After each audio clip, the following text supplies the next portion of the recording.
welcome everyone. And this was meant to be a part tour, if you had heard the last episode, but the last episode was a full episode, and this one I think is also going to be a full episode. So forget any mention in the last episode about part one, part two. That doesn't exist. I've got a guest speaker here, and he suggested a very interesting topic, and it intrigued me because nothing gets me, as I said to Duck a couple of days ago, nothing gets me more moist than talking about Office and stuff about the Office. So, hello James, can you introduce yourself to the world, mate? Yeah, g'day everyone. My name's James Keller. Most people know me as Keller in the community. I've been playing 40k, I guess, on and off since about 1996 is when I first dabbled into tabletop gaming, and pretty much I'm here today to talk about teaming and building teams.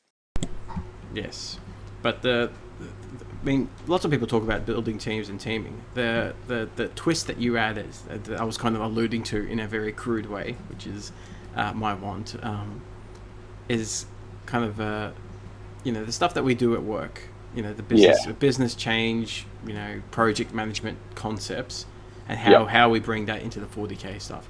That was my kind of rambling way of suggesting that it was an interesting topic that hasn't kind of been covered, because it's what we do in this. It's not it's not stuff that's been covered a million times.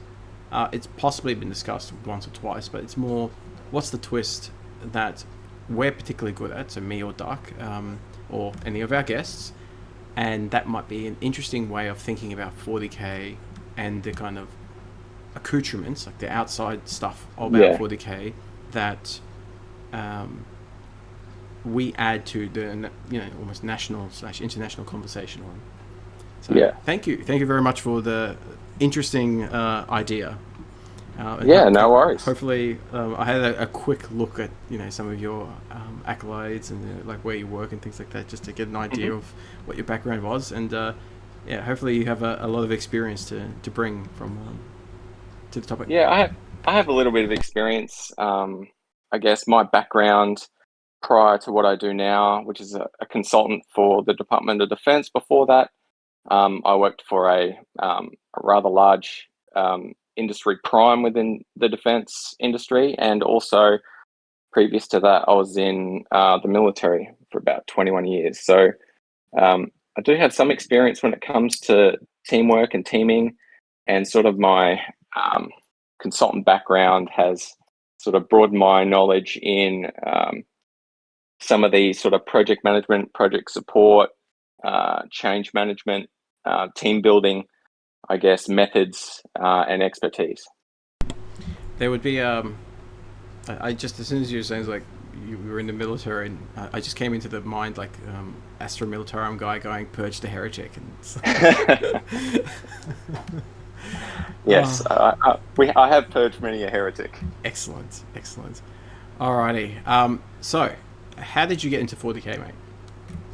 So it all started back when I was playing cricket when I was about 14, and I was playing with Dan Savage's older brother, Travis Savage. Some may know Dan from previous Queensland 40k exploits, and basically he said, "Hey, have you heard about this game? I think you might like it. Come over our house and we'll play some games." And that sort of got me hooked. Originally it started as 40k, but then sort of I started more into fantasy, and I played fantasy pretty much as my primary game right up until they killed it off. And AOS sort of became, or the first version of AOS became its sort of terrible thing. And I was looking for another game. Post that, I previously sort of dipped my feet into 30k and Horus Heresy, but then when the version of 40k changed over, I think it was 7th or 8th edition, I sort of dived straight back into 40k, and that's been my staple ever since. So I'm pretty sure it was around 7th or 8th edition. So the tail end of 7th, the start of 8th, when I got back into 40k sort of seriously. I like it. It's always got to be a savage getting people in trouble. Yes, that's right. Yeah. I also know both Ivan and Micah. We've been playing games together, I think since we're about 16 or 17. So we've known each other for a long time. Very nice. Very nice. Yes, the Burnoff brothers. I think Ivan hasn't been, but Micah and I did an entire episode together, and they both suggested a couple of topics that we've covered. Yeah. Excellent. All right. So, as is the wont for every new first-time guest, you get a little bit more spruiking. So, any particular club that you play in that you want to spruik? Look, I'm a bit of a freelancer these days. Historically, when Dorchester was a thing, I was one of the founding members of that. Some of you may have seen the T-shirts around the community. There's still the odd person that wears them when they pop up around different tournaments. And then sort of briefly jumped on the Grapple Factory before it became Ethos. So I don't really have a presence in a club. I don't really have any Instagram or podcast or anything like that I'm on. I'm sort of a bit of a quiet person within the community. That's all right. As long as you still purge heretics, it's all good. That's right. And is there any particular key thing about 40k that keeps you keen? Look, the competitive nature of it is, of course, an attractive thing for me. I do like competition. I like 40k to be enjoyable. I really enjoy the hobby side of things. I find it really relaxing to paint. Not so much the assembly of the models. That's probably my least favorite thing of the hobby, but definitely painting and playing are my two favorite things. Socializing with friends. Cutting your finger, like for the 7th time with a hobby knife. That nothing gets your heart rate up. Yeah, or having to build 60 guardsmen or something like that. That's my least favorite thing to do. I just love how you can't generally get into your phone anymore after super gluing, because you've got super glue on all your fingers. Super glue all over your fingertips. It literally can't, for 3 days straight. It doesn't register you as a human anymore. Yeah, and it's a bit of an effort for me. I don't have a dedicated hobby spot. I sort of have a dedicated storage area. So I have to drag everything from the shed or upstairs if I want to sort of make a day of it. And with my family commitments and work commitments, it gets that time gets shorter and shorter. But it's still something I really enjoy, which is the hobby aspect and the social aspect of it. Yeah. Well, what's really cool is with the plastic models. I've now been able to train all my kids and to some extent my wife to actually be able to do it. And so a bunch of the new Leviathan Tyranids, I actually made, I think, 3 out of the 200 models or whatever it was. Yeah. Which was fantastic. And in fact, I painted even less than that. So I have got that, as Duck says, the Serbian sweatshop. It is working well. Yeah, well, I don't even have an airbrush, so... hey, neither do I. It's all hand-painted. It's like, here you go, kids. Start painting. Contrast has been a blessing. Absolutely. Alrighty, and what's your current focus in the 40k world? I know for the upcoming teams thing, you were looking to bandwagon onto the Necrons, which is good. Yeah. As a fellow teammate of mine, I'm all for it, because I played them last night, and they're stupid, and I hate them. Yeah. So, yes, but, yeah, tell me. Yeah, so Necrons has sort of been my focus the last sort of 3 teams events, or Gladiator teams events that I've sort of been to. Sort of initially in 10th, I was dabbling in Orcs, and I thought they would be really good, and they are good, but I think Necrons are better. So at the moment, I'm focused on Necrons. Historically, I'm a Xenos player. Now I do have some Imperium armies, but I have no Chaos armies, and pretty much I have my largest armies are Necrons, Tau, and Orcs. They're probably my 3 favorite armies. 40k, but at the moment I'm really focused on Necrons. Liam plays both Necrons and Orcs. He's at a very high level. and your statement, I like playing orcs, but Necrons are better, I'm sure would bring a tear to his eye. Yeah, but I think for teams, I think Necrons have a more of a set role within teams, whereas Orcs, I think there can be more bad matchups for Orcs within teams. Yeah. That's just my personal opinion, of course.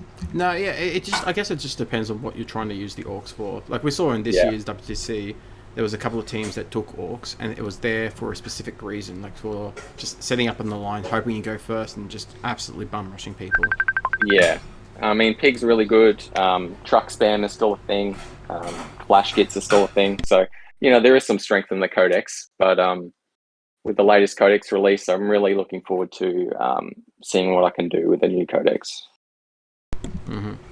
Excellent. And for anyone who heard that little noise in the background, apparently you can't do not disturb. Someone tried to call me in. I'm just going to close that so that doesn't get called again. Alrighty. So, well, let's get on to the main topic then. Yeah. And this is about. I'll just 1 second. It's about building teams, right? So I'll just do a little bit of reading of your message, and it's like building effective teams and thinking about things like leadership and communication styles, right? So that's the crux of it. But we're going to be bringing in different business project change management concepts into that world. But I think the main crux is about team and developing teams, the forming of the team and how you become super effective, etc. But it's about teams and then office concepts. I call them office because that's where you mainly do it. But of course, we're going to be proving that it's not just in the office. So that's right. It's not just purely related to office. You can use it in your everyday life. Bring it on, man. You do your big spiel, your big intro. I'm sure you have.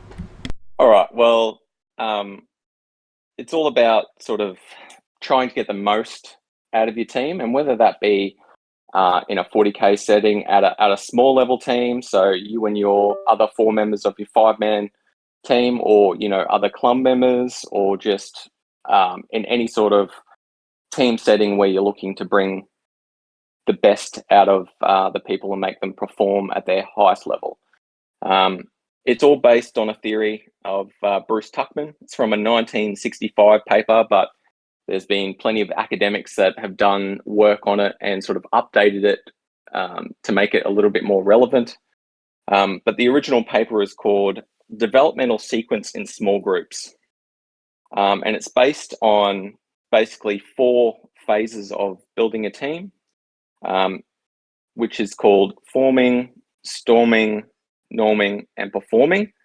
And sort of the latest, I guess, update to that model is called either mourning or adjourning. It depends on which academic you read.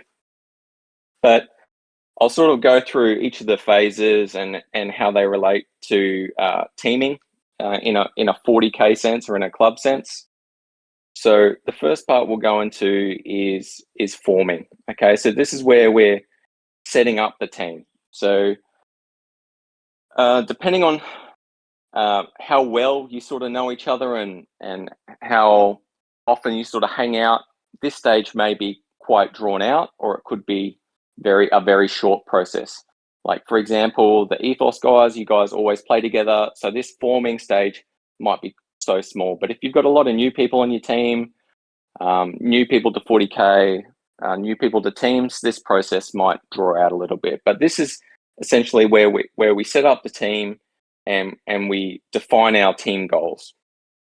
An example of this is you might say, hey, we're going to attend the next teams event. We're putting together this team and we want to win the event. But, you might be a realist and you go, there's a lot of sharks in that tank, and maybe our goal is to become top 3 teams or top 5 teams.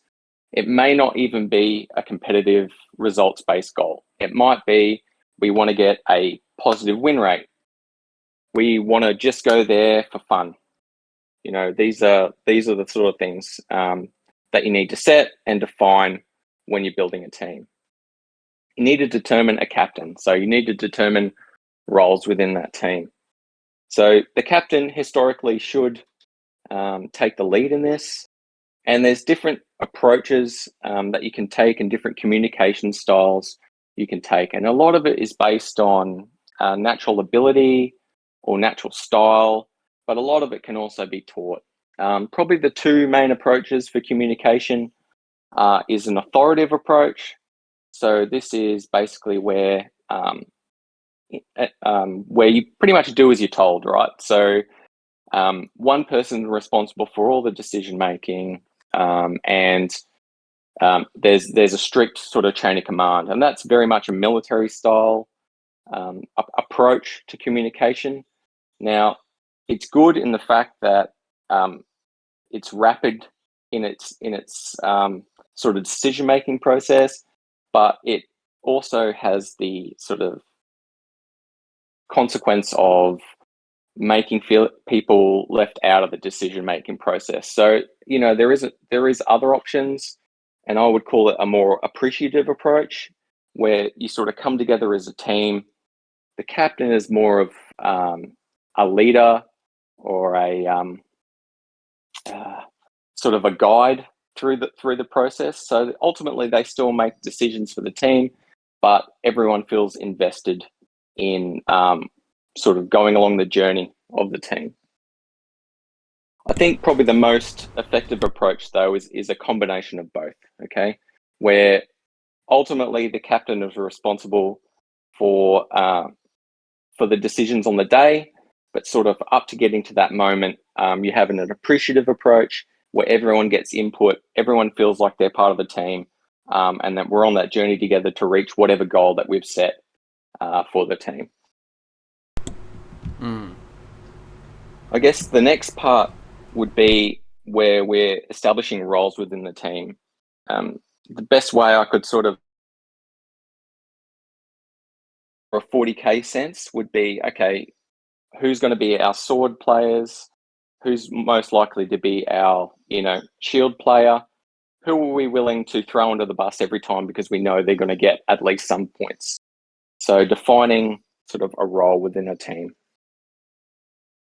This is also a phase where you introduce the team, and you might do that either on a Skype call. You might do that physically. You might, come together for a beer one afternoon and talk about the event, and where we're just sort of feeling each other out, getting to know each other, introducing each other. And can I just quickly ask? So, what part of can you just say what part of the forming, storming, norming, performing stage when you would be doing these type of things? Yeah, so this is all in the forming stage. This is all in the very first stage. Right, so, okay. Yeah, so everything setting up for the team is in the forming stage. So some of the sort of things. I'm curious. Why would you do that? No, I'm not disagreeing. I'm just Yeah. but I'm also not agreeing. I'm curious. Why would you say we're just forming as a team and I'm setting your role? Well, I think for expectation management, right? So this is sort of the only way I could describe it. Obviously, in a business sense, you would have a job description. You would have metrics. You would have a very defined role within an organization. Potentially another way we could look at it in the team is, okay, well, we know who the captain is, but who are the veteran players on the team? Who are the sort of people that maybe we need to mentor a bit? And, who are our least experienced players on the team? Maybe that's a role that we could look at. But I know I wanted to do this afterwards, and sorry to kind of interrupt your flow. Yeah, but, sure. I'm sure, because I'm paying attention, and I'm sure that maybe our listeners have the same questions. Because what you're describing it doesn't really match my experiences, and I've got that two examples I was telling you about before we started, was like the Queensland teams this year and like the Australian team last year. But the Queensland team this year, for example, the captain wasn't decided until all the players were decided, and then they in essence voted. Like the players themselves voted on that. Sure. And the team selection was on player skill and player fit, but player fit in terms of culture, but not player fit in terms of a particular role. Yeah, that's an interesting point. I mean, I can definitely see that working, and it has worked in the past. I guess what I'm basing all this is off the model, right? So I understand. Like, you know, both of us know. Like, I've done leadership seminars and stuff like that where they've gone through this model. What I'm trying to get was, you know, how does this tie into what is actually happening in the 40K world? And when I say actually happening successfully, as in let's pick the teams that are actually doing really, really well, like Queensland over the last 6 years, let's say, and Australia the last few years, right? Sure. Yeah, I just wanted to kind of map it on stuff that I know in practice, not just the theory. Yeah, sure. Well, I would say maybe because of how tight-knit the Queensland 40K team is, maybe forming has already happened, right? And maybe we don't need to select, like, it's that sort of appreciative approach where we select a captain, where sort of by popular vote or based on ability and skill level and experience that they select it. You know, maybe forming was rather short, and then the captain was decided post that phase. Because you'll see going into storming, you know, likely storming really hasn't happened or didn't really occur in the Queensland 40K sense because of how well sort of everyone knows each other within the community and how many events they've played with each other. I guess, and again, not trying to be obstinate. You know, I like you like me, and it's me just challenging some of the things, and possibly it's just the setting roles at the forming stage. I think, because I've been captain a bunch of times, and I've had to, you know, mentor newer players, etc. Yeah. It's very hard unless you've been through the kind of forming, storming, norming portion of it, right? Yeah. That you really start to understand what the player and their strengths are, because you might have someone that you pick, either you're forced into it because you have no other option, or hopefully you pick because they're a known quantity in terms of being a good player. You see how they fit, and they seem to tend in all the practice games to be aggressive, to be really aggressive. You know, in their or gameplay. A defensive player, or a defensive. But then the storming portion of it is they keep losing, even though we know they're a good player. In practice games, they just keep losing over and over again, and that storming bit is them kind of, you know, arguing back and forward, and it's like, what is your actual position in the team, etc., etc., right? The norming bit is finding a role for the player with the right army, etc., and then to start really focusing on that, and then after that has been settled, now you're smashing it. And like I went through that journey last year in the Australian team thing,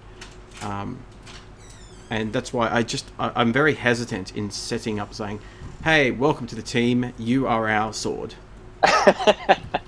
Yeah, I can totally understand that. Maybe it's more just faction focus, like you are our Marine player or you are our Eldar player. Maybe that's the way of looking at it. Even then, again, the Australian team, I know, like Solly, he switched factions like 4 times. I switched, I didn't switch factions, but I switched detachments 3 times, just in that whole space. And until I actually found my feet, it was still hit and miss that I was going to play Tyranids and all. Like, it's interesting. I agree with that approach. I mean, maybe we're just sort of at this stage where it's sort of maybe feeling out roles rather than defining them. Sort of defining the roles would be definitely in the norming stage. Yeah, maybe it's also like when you're hiring people, you have a current need. Like, I need this X right now for the next, say, 6 months. But it's, when you do the kind of performance reviews and stuff like that, you do care about your employees, and you say, what do you want in your career? Like, where do you see yourself going? And then, if they say, look, I've been doing, I don't know, graphic design, but I want to start getting into more user experience design. You say, cool, look, we'll see if there's opportunities in that space, and then you look for them over the next 6 months, and then maybe they're actually, whatever, they're like a B after graphics designer, but they're an A plus user experience designer, and you'll never know that if you don't kind of experience, put them in that spot, if you know what I mean. Yeah.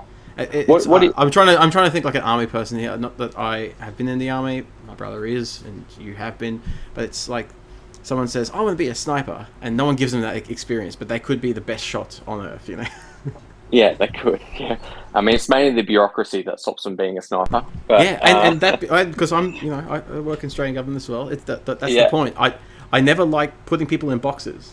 Like before they even start. I don't want to become that bureaucracy that's saying, "Hi, welcome to the team. You are our sword," because that's me deciding how you best fit, rather than actually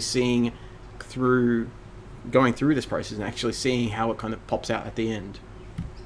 Yeah, alternately you could pick a team player specifically for that role. Like if we were basing our team selection purely on performance, game performance, we might know that, X player is, one of the best sword players in the country, and we might pick them for that role. Similar to maybe how competitive computer games teams are formed, that we have a history of results that we can go on, and that's how we pick our team, rather than a cultural fit, team fit perspective, purely results, sort of data driven. Yeah, I still think some of this needs to be organic through this process. This is why I do like this kind of norming process rather than deciding things, because again, let's go computer games. When I played WoW, there were people who were saying, I want to be a main tank, let's say, right? Yeah. But as people are playing, you might just be doing just general dungeons and things like that, and the person kind of, the calm, leading, doing the pulling, all that type of stuff, they will naturally be seen as almost like the leader. Like, you don't ask to become a leader, you are a leader. You know what I mean? Like, you're kind of almost like silently voted on by the group.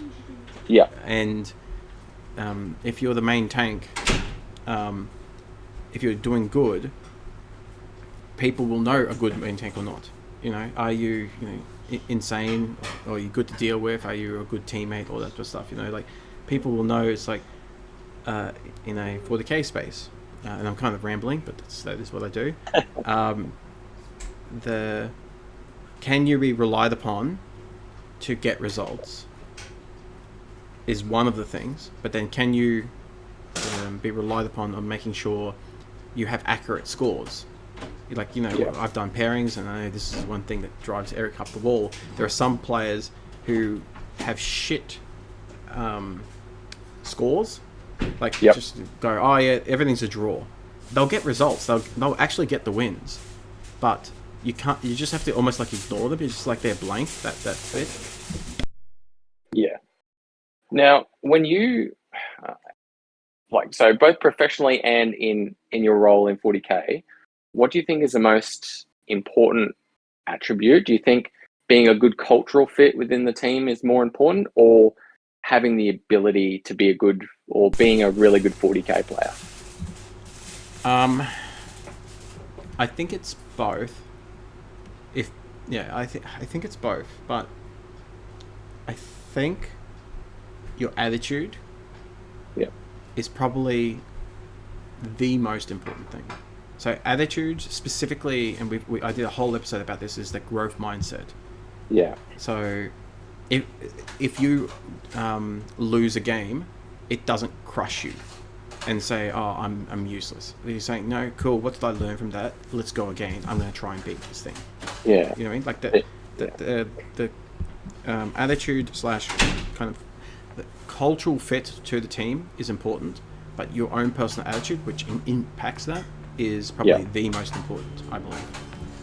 Yeah, because I feel like 40K skills can be learned, right? So probably the number one thing that anyone's looking for in a 40K teammate is, if they're not at a high skill level, is the ability and potential to be at that skill level, but also just naturally fitting in with the team, right? I think that's probably the most important thing. Mm-hmm. All right. So we want to keep going with the. So I think we just got up to storming. Yeah. So we're at storming. So it's weird, sort of how if you were to put forming professional teams and having a chart that represents forming, storming, norming, performing teams, it actually sort of looks like a bit of a wave. So if during the norming phase you were to sort of rate the team's performance, it'll actually be quite good. But during the storming phase, it takes quite a big dip, and then we'll slowly go up for the other two phases. So storming is where we have the conflict within the team. So this phase may be just like forming, short or long.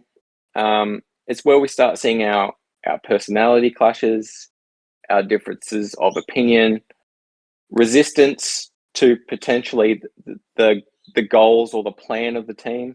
So, people might argue about, well, I don't want to be top 5, I want to win this thing. Or, I'm just here to have a good time, I'm not here to win. And there may be sort of some background resistance conversations occurring between individual members of the team. That's when that sort of phase happens, and we get some level of conflict within the team. And it may not be much conflict, it might be heaps of conflict, there might be no conflict, but it's a defined stage within the process. So I think some of the main conflicts I've seen is when two people are picked because they're great players, but they happen to have the same codexes in essence, or where they're strong. That's happened a bunch of times, and also the conflicts of, I think it's kind of conflicts of attitude. And now, if you've picked the team properly, and especially if you pick from a, learning mindset or growth mindset and the cultural fit as the primary thing, it's like you need a minimum. Like in job ads, it's like you have to have, not that you should have a degree on certain things, but they might put minimum 5 years experience and a degree possibly, right? Yeah. That means you have the minimum skills, and anything above that is great, and we can teach you. But the interview itself is mainly, does this person seem like a cunt or not? And do we want to deal with this person every day of our work week? Yeah. Am I going to have to see this person more than I see my wife almost? So, is this person going to cause me more headache or more paperwork than I wanted to cause? That's right. We can now just start venting for the next 10 minutes about this. But yeah. So that's, to me, like, that's the forming bit. The storming bit is then when there are conflicts. The conflicts could just be some minor personality issues, or all the way to you slept with my wife. Not that happens that often, but you get what I mean. Yeah, I mean, we have had accusations back in the Dorchester days of people cheating, and sort of the team being approached for that when we used to play singles. So, that's something that you may have to deal with as well, and that can cause conflict between the team and the players. Mm-hmm. And it can be a tricky subject to sort of deal with too, right? Yeah, absolutely. And that's kind of where you need to be open and honest, nip stuff in the bud, and then if it doesn't resolve, take some actions in essence. Yeah, that's right, and escalate. Alrighty, so that's Stormin. Yeah. What do you see as Norman? C is norming. Well, that's when you start to sort of gel as your team, right? So that's where you're coming together. Your performance has increased because everyone in the team understands the role of the team, the goals of the team. The group's developing confidence in its abilities. We're all supporting each other, and we're all engaged with each other in conversation. The memes are flowing, so to speak, and everyone is relatively happy of what they have to do in order to reach the next stage, I guess. So in this phase, people are sort of recognizing individuals' sort of strengths and weaknesses. And this will sort of all come out when you're socializing together. You're playing games against each other. You're looking at the results of the games.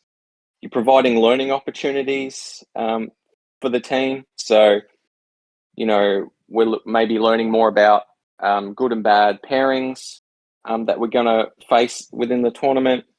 We're doing our SWOT analysis on our sort of ourselves and the team as a whole. We're sharing knowledge.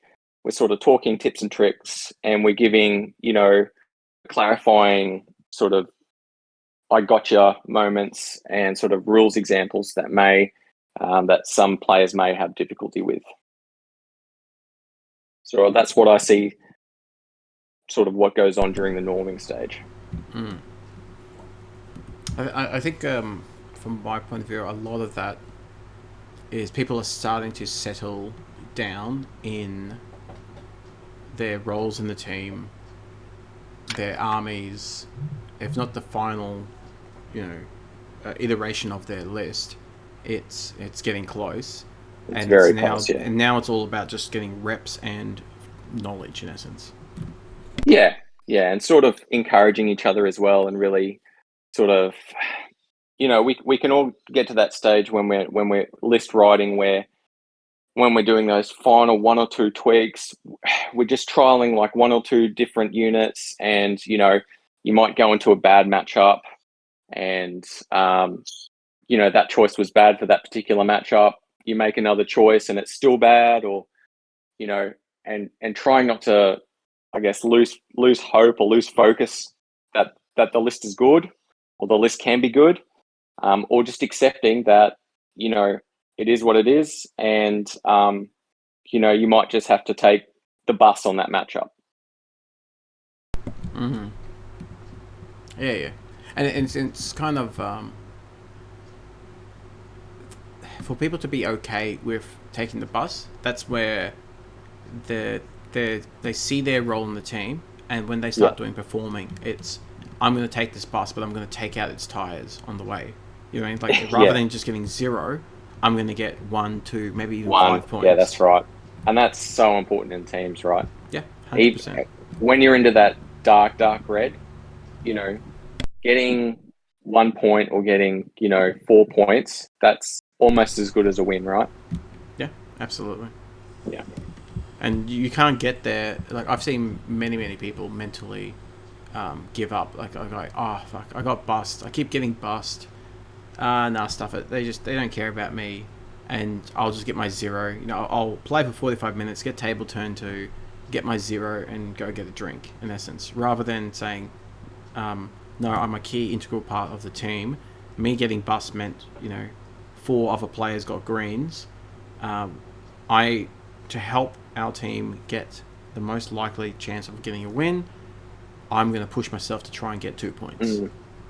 And you play the game, you may or may not get tabled, but you scrape a 2 or even a 3, and people will high five you. Yeah, exactly.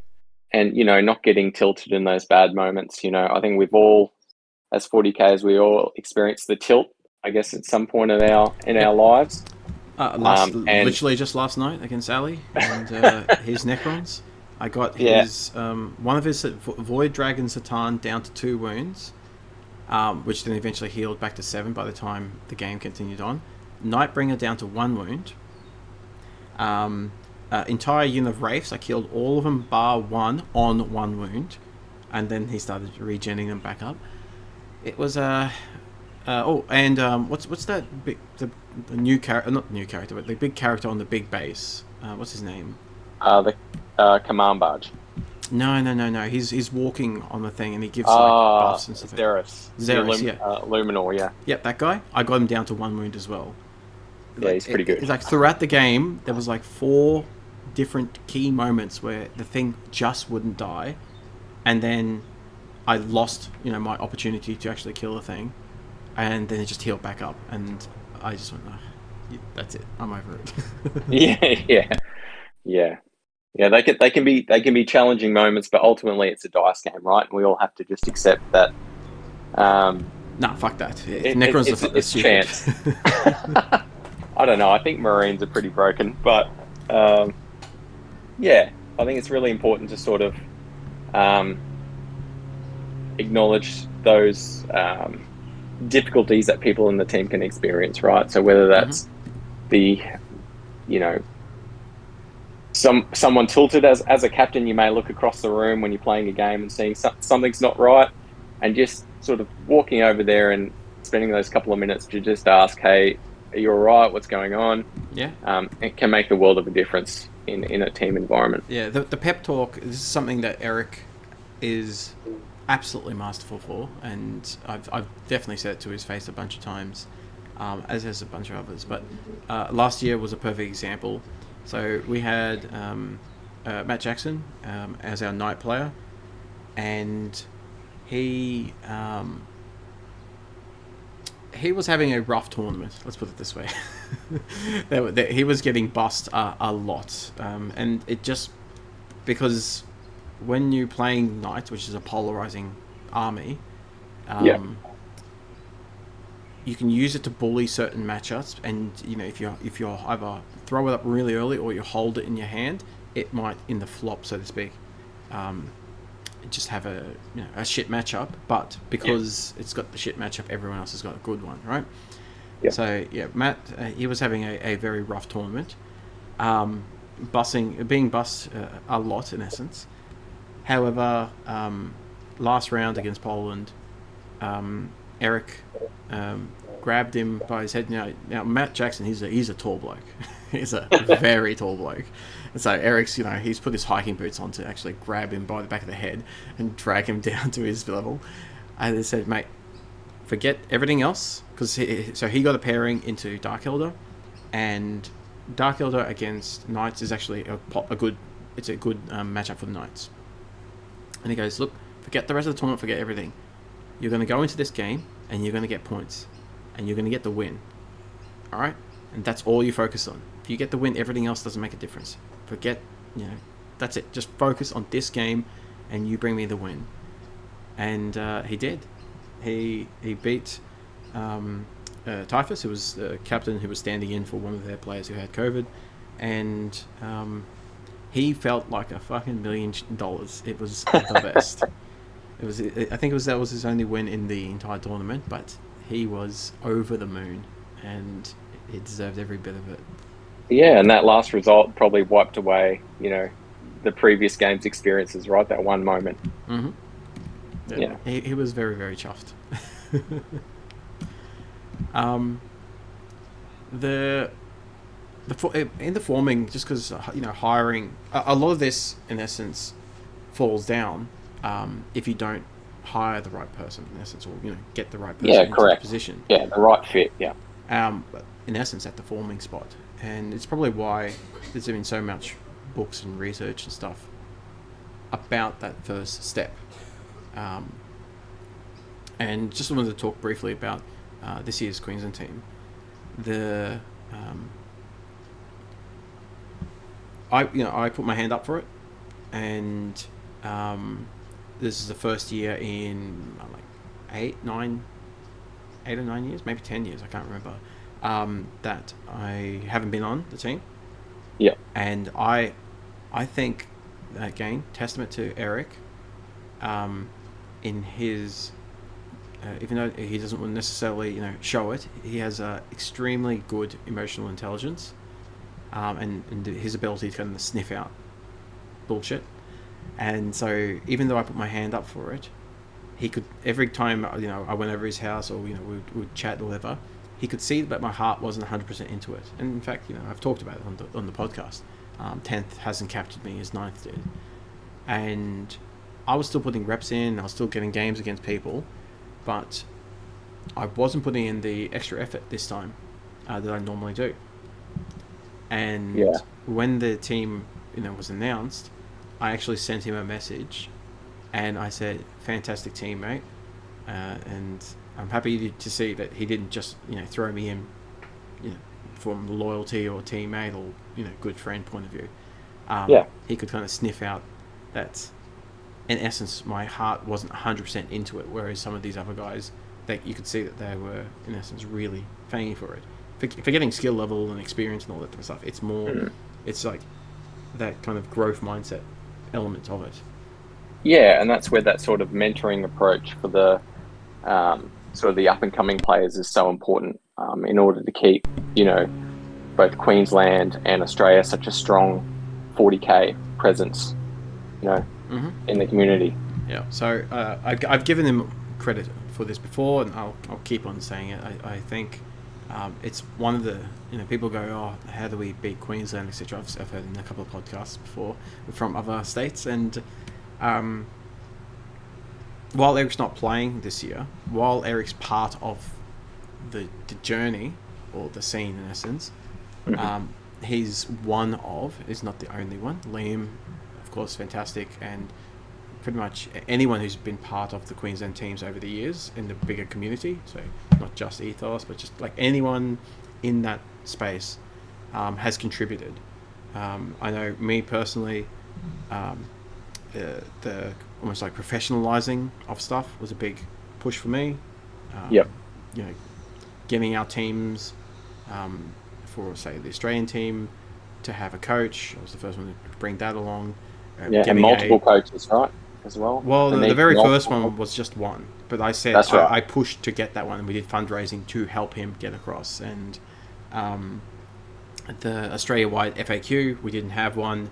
I developed that from scratch and saying, no, we need to start again. So my contribution, and I've talked about this before, but my contribution has been the professionalizing of stuff, as well as the kind of key focus on succession management, succession planning. That is a big bent in my own world, in my own life, as well as my personal and professional. And I know Eric and I talked about how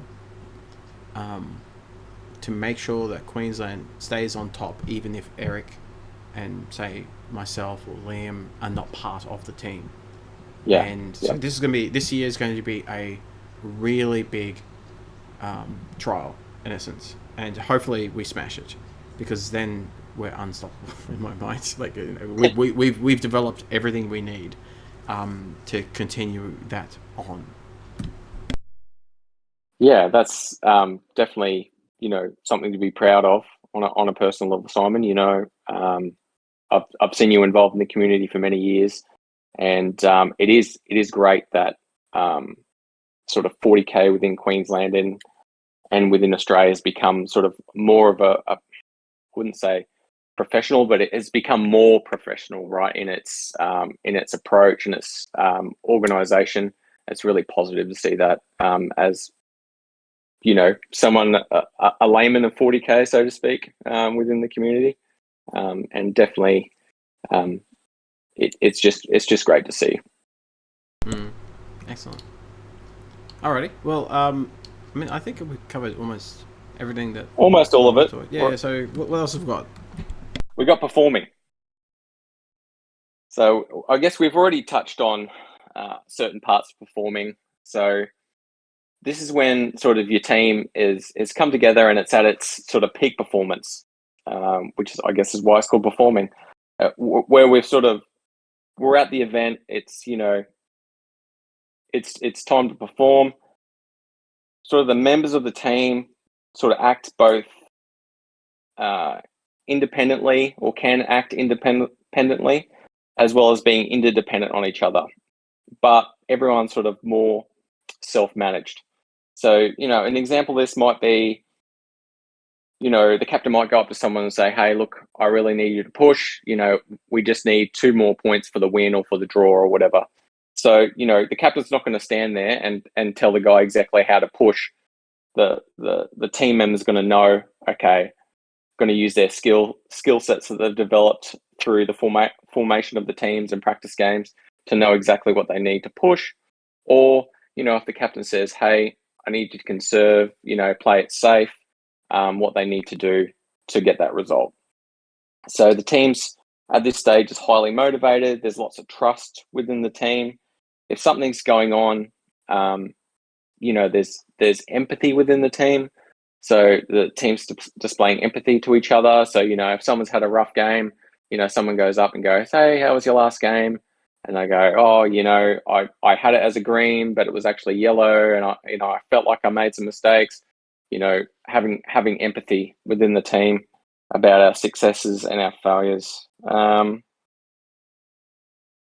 Individuals defer to team needs. And you brought up this before about, sometimes someone just has to take the loss, and knowing that sort of team comes before self, and accepting that sort of news.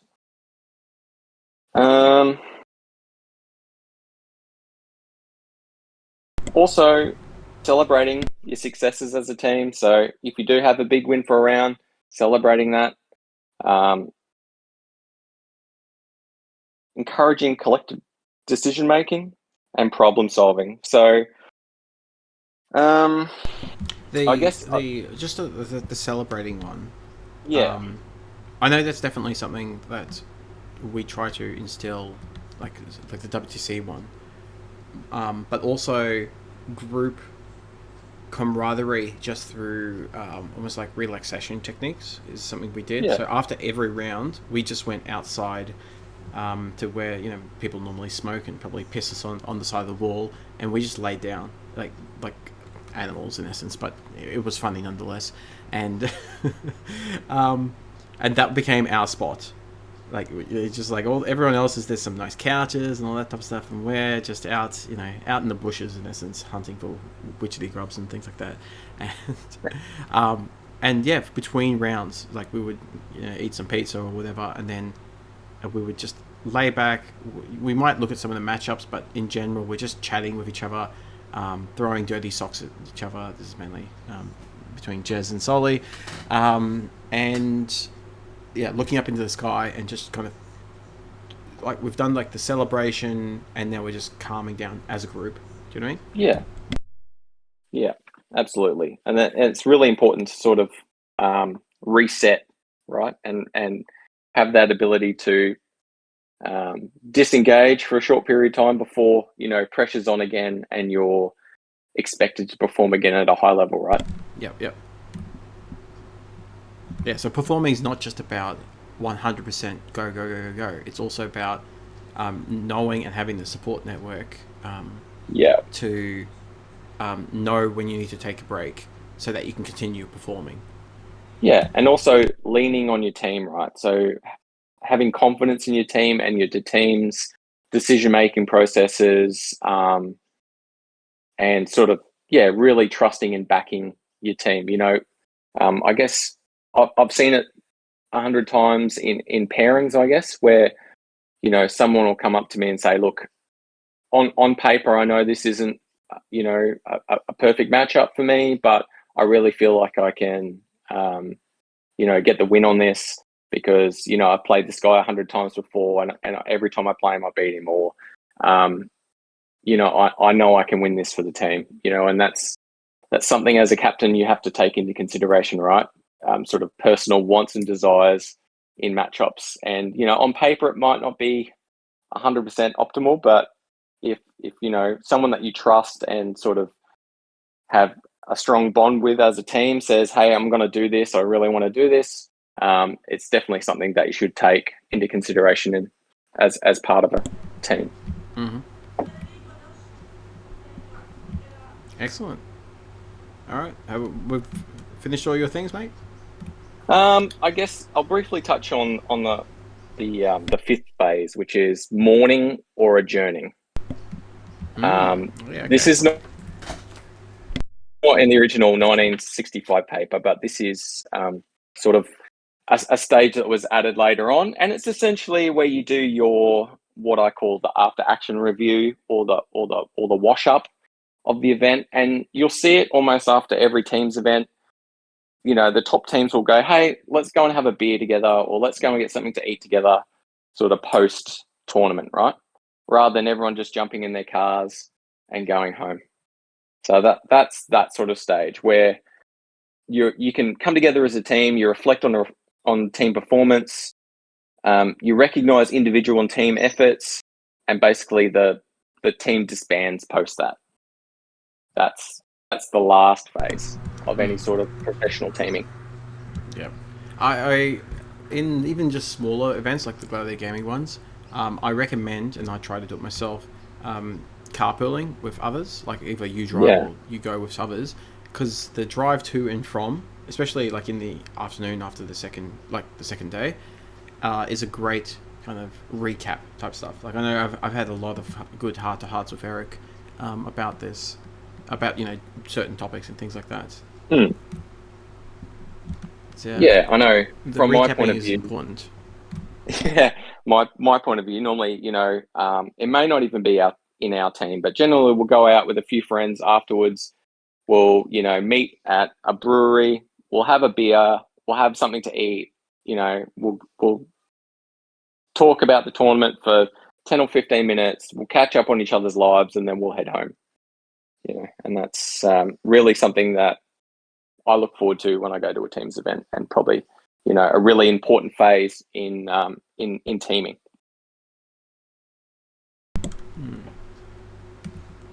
Awesome.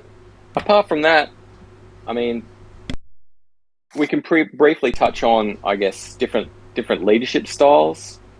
When it comes to sort of different leadership styles that you'll experience, there's, 4 main ones. For myself, before you jump into it, my own personal leadership style at work is servant leader. Servant leader, yeah. Yeah, so I'm ensuring that my team, I've said this to them, is that they're good to do good work. And if they're stuffing about or, just not sure what to do, etc., then I've fucked up in some way. And if they're smashing it, I'm over the moon.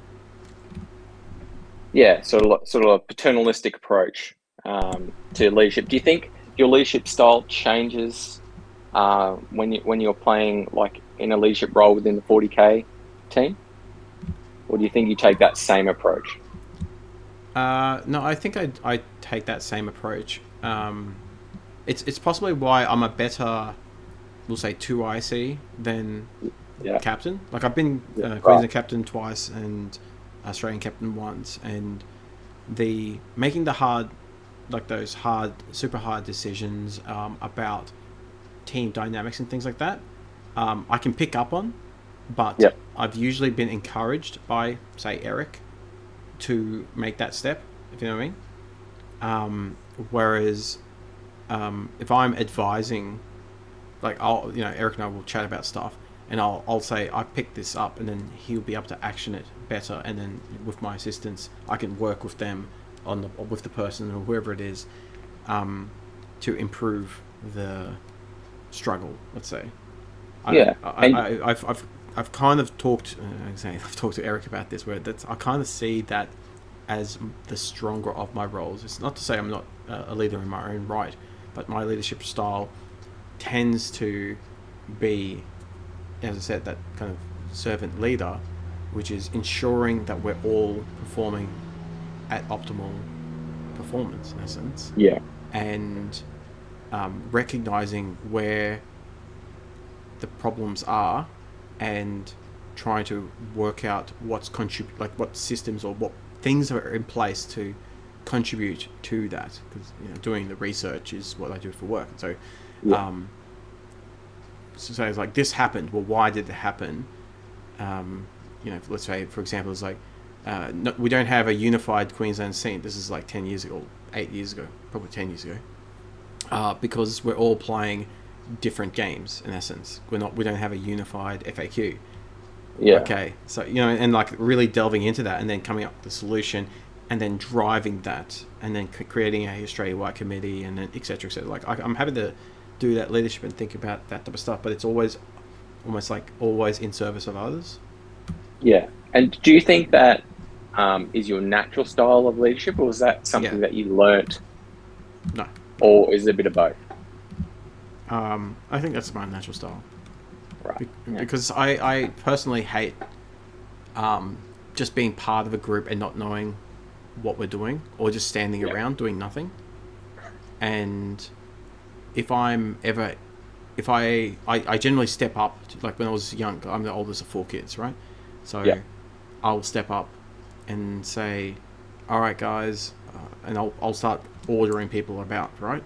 But it's because I'm trying to make sure that they're understanding of the overall picture we're trying to achieve, and that they're all set up. And I've kind of mentally divided everyone equal jobs, Hmm. and I'll make sure that they have the equipment they need.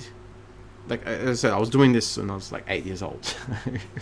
the Yeah. The eldest always, I think, naturally fits into one of those roles. My wife Mhm. is eldest of four, and she's very much the organizer Yeah, yeah. with her family. Oh, so what were the four that you were going to talk about? So the first one's autocratic. So that's very much a military style of leadership where pretty much decisions are made at the top, and my word is law. And I think we've all experienced leaders both in our jobs and just in life that take this approach. And while it does have some benefits of quick decision making, um, I think in order for this approach to work, you really have to fall on your sword if you're making these decisions and they don't work out. Um, I'm not saying that this approach I think is ultimately suboptimal, because people feel like they're left out of the decision making process. But if you need a rapid decision and a short time decision, sort of this is an approach that a lot of people would take, right? So um, that's very much a military style, a leadership approach, but it does ultimately lead to conflict. Then we have the sort of democratic approach, which is all about inclusion. But the issue with sort of getting so many opinions from lots of people is that the decision making process can be quite slow.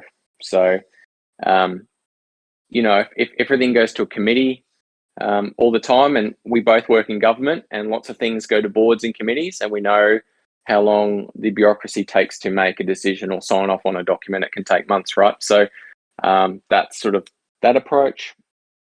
And then we've got the laissez-faire sort of delegative hands-off approach. I think these are some of the worst leaders I've ever seen, both in the military and in sort of my civilian life, where everything is delegated to a subordinate. The leader sort of has a hands-off approach. Um, Sort of everyone gets to make their own choice, and there's minimal input from that leader, right? But if there's any sort of conflict within the team, often that person won't be able to handle it, or they'll sort of delegate that task to someone else. And I believe probably they're the worst um, leaders that are sort of out there out of those sort of four approaches that we've talked about. And I think paternalistic, ultimately, if you want longevity for a leadership style, and you work within a professional organization, or you want to work within professional teams, sort of that paternalistic or servant leadership approach is definitely one that people should look at. Mm-hmm. Yeah, Um, and one of the things I've because I did a bit of reading on this just recently, and it's the one that takes the most work, yeah, it does. Yeah. and it's the hardest one to fake. Like you're either that type of person or you're not. Like Or you're not. faking caring about others is very difficult to do ongoing, especially because they've got very close proximity to you. Like you can fake caring about others on online and Instagram and shit like that, but if they're next to you for 8 hours, they'll work it out very very quickly. Yeah, and you have to have the ability to have empathy, right? And just some people aren't built like that. Mm-hmm. So um, Excellent. Yeah, yeah. All right, buddy. Look, I think we've covered a lot of different things, and if we've missed anything, I'm sure people can make a comment, and you can add your extra 2 cents there. Sure. Any last shout outs you want to do? I guess if people do come into conflict, there's a book I would recommend for conflict management and conflict resolution. It's called Never Split the Difference. I don't get paid by them, but it's a book that I've read in my professional life, and it's a book based on different skills for negotiating and conflict resolution. So if people do experience conflict in their professional lives or in their 40K lives, I'd recommend that for, a read at night before they go to bed. I'll probably make the image for this episode the Tuckman's, little forming, storming, norming thing. Yeah, I was thinking about the movie Oblivion. Have you seen that? Tom Cruise, about the clones, and that scene where Vicar or whatever her name is, she tells the AI that they're no longer an effective team. That keeps on giving me a bit of a flashback for this episode. Excellent. Keeps on asking the question every morning whether they're an effective team or not. Nice. All right, buddy. Thank you very much, and thank you for everyone for listening to, wonderful team building stuff in 40K for an hour.